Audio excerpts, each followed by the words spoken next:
আসসালামু আলাইকুম ওয়ারাহমাতুল্লাহি ওয়াবারাকাতুহু।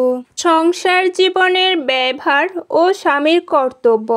দাম্পত্য জীবনে স্ত্রীকে করা হয়েছে সংসারের কর্ত্রী। সংসারের যাবতীয় ব্যয়ভার বহন করবে তার স্বামী। স্ত্রী স্বয়ং যদি অনেক অর্থবিত্তের মালিকও হয়, তবুও স্বামীকেই বহন করতে হবে স্ত্রীর ভরণ পোষণের দায়িত্ব। স্ত্রী যদি নিজে অর্থ উপার্জন করে, তবুও স্বামীর দায়িত্ব স্ত্রীর খরচ দেওয়া।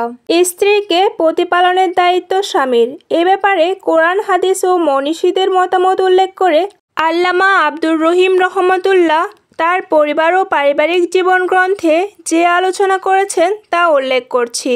এ সম্পর্কে আল্লাহ তাআলা ইরশাদ করেছেন, যে লোককে অর্থ সম্পদে স্বাচ্ছন্দ্য দান করা হয়েছে, তার কর্তব্য সে হিসেবেই তার স্ত্রী পরিজনের জন্য ব্যয় করা।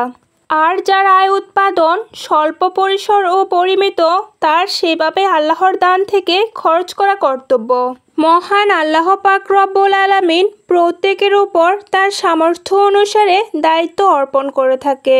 আর যাদের রিজিক নিম্নতম প্রয়োজন মতো কিংবা সংকীর্ণ সচ্ছল নয়, তারা আল্লাহর দেয়া রিজিক অনুযায়ী খরচ করবে। তার বেশি করার কোনো দায়িত্ব তাদের নেই।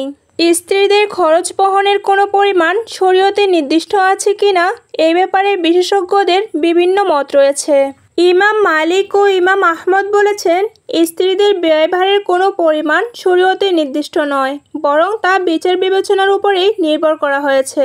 এই ব্যাপারে স্বামী স্ত্রীর উভয়ের অবস্থা বিবেচনীয়। সচ্ছল অবস্থার স্ত্রীর জন্য সচ্ছল অবস্থার স্বামী সচ্ছল লোকেদের উপযোগী ব্যয় বহন করবে। অনুরূপভাবে অভাবগ্রস্ত স্ত্রীর জন্য অভাবগ্রস্ত স্বামী ভরণ পোষণের নিম্নতম দায়িত্ব পালন করবে। সুতরাং সামর্থ্যের বেশি কিছু করা স্বামীর পক্ষে ওয়াজিব নয়। আর স্বামী যদি গরিব হয়, স্ত্রী যদি সচ্ছল অবস্থার হয়, তাহলে স্বামী গরিব লোক উপযোগী ভরণ পোষণ দেওয়ার জন্য দায়িত্বশীল হবে। কেননা স্ত্রী নিজে সচ্ছল অবস্থার হলেও সে গরিব স্বামী গ্রহণ করতে রাজি হয়েছে। অনুরূপভাবে স্বামী যদি সচ্ছল অবস্থার হয় আর স্ত্রী যদি হয় গরিব অবস্থার, তাহলে সে সচ্ছল লোক উপযোগী ব্যয়ভার লাভ করতে পারবে। সুতরাং স্বামী স্ত্রী ও পরিবার পরিজনের ব্যাপারে কোনো ধরনের কৃপণতা করতে পারবে না।